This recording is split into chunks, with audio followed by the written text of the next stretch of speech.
Ouais. Ouais, bonsoir. Bonsoir. Ouais, bonsoir, les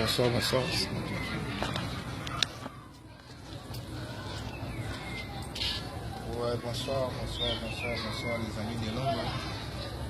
Quand on a potonné sur la PCB, on a moté belé, la PCB vraiment moté belé. Donc, j'ai dit qu'un bon dimanche pour vous et puis bonne semaine à bien neto banda balendi, mardi timikolo koya. Donc, salam benin trop on a PCB moté belé vraiment dans mon président Nanga Ibrahim Yanzambe na nyoso, Yama Charlotte et puis Joverte. Donc, moté benin ça venait belé quoi. On a PCB tout moté les amis de l'ombre, je vous aime beaucoup. Malgré tout, j'étais vraiment malade, mais mon Dieu m'a fait grâce.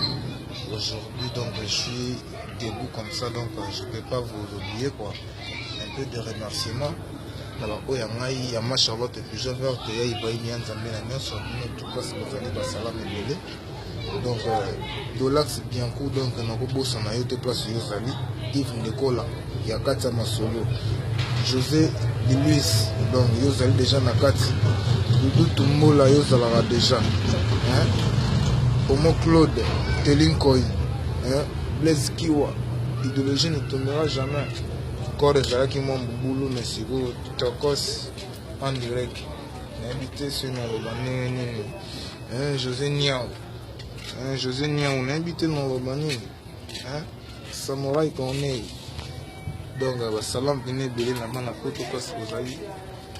Il y a Ibrahim Nzambe na nyoso et ma Charlotte et puis Joverte Marie Touma Bansa bébé kilo donc yo déjà 4 minutes donc il y a personne temps on a 4 donc moi rolo ba kote zati zo ngai ne mankambo donc inutile ya mankambo belé quoi donc il était comment René Simisi Telikoi Michel Dienga donc vous avez vraiment belé Yves Nicolas.